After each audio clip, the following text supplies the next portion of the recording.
very balanced approach in discussing this issue.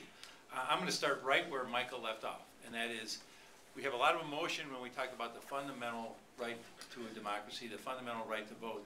I don't sense the same emotion when we talk about the fundamental right for every child to have a good education. And to me, that's what this is all about. Hear, hear. That every single child in this community deserves a good education. Again, like some of the previous speakers, I've had a very positive experience with the Milwaukee Public Schools. My kids have gone to the Milwaukee German Immersion School. We've absolutely loved it. And if you're a discerning adult who knows how to look at this system, your child will get a good education in the Milwaukee Public Schools. I don't doubt that for a second. But, as President Bond said, we have a lot of issues in this community. We have a lot of issues pertaining to poverty. We have a lot of issues pertaining to teen pregnancy, to dysfunctional families. And those families, many times, don't have the skills to know how to get their child into the school that's best for their child. What happens? Those children tragically end up in the schools that are failing. They are schools that many people, if not all people in this room, would not send their children to. And those are the children that we need to do a better job in educating. And I am not Pollyanna saying that this is going to be easy. I am not here saying that this is a silver bullet.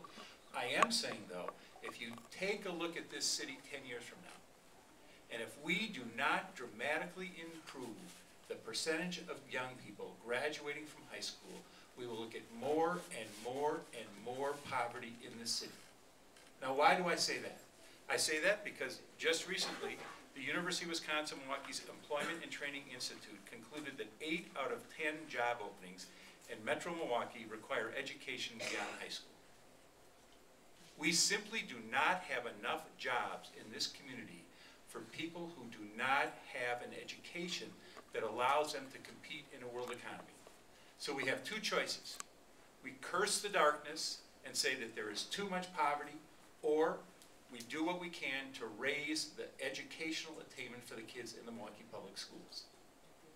6 years ago, I advanced this idea, and I was pilloried. And at that time, one of the members of the school board said, we've got one of the finest urban school districts in the United States. This was 6 years ago. Fast forward 6 years today, what do we have? We have the largest racial achievement gap in this country. And that's something that people in this room should be embarrassed. And as one of the other speakers on the other side of this issue said last week, they should be angry. Everybody in this room should be embarrassed and angry about the fact that we have the largest racial achievement gap in this nation. So what are we going to do about it? We're going to embrace the status quo, or we're going to do something different.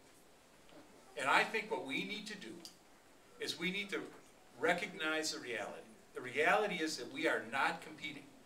When President Bonds, and he said this, and I have great respect for President Bonds, and he's absolutely correct.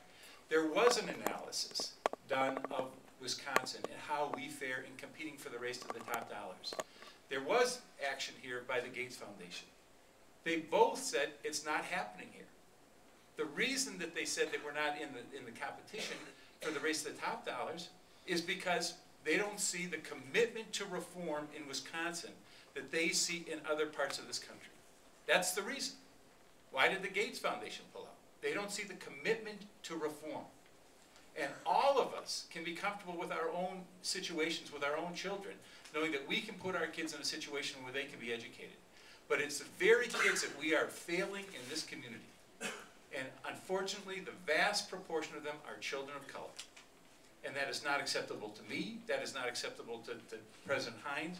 That is not acceptable to the governor of this state.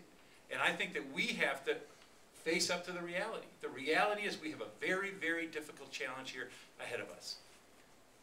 I think that you have more accountability in a system that is essentially run by the person who does get the greatest number of votes in the city. It is democracy. I think that you do have that, and you can hold that person accountable. Right now, if we're not happy, who do we get mad at? Do we get mad at the superintendents of schools? Do we get mad at the school board, the superintendent, the governor, the mayor? Who is accountable? We need someone to be accountable so that we can move this city forward and have opportunities for the young people in Milwaukee.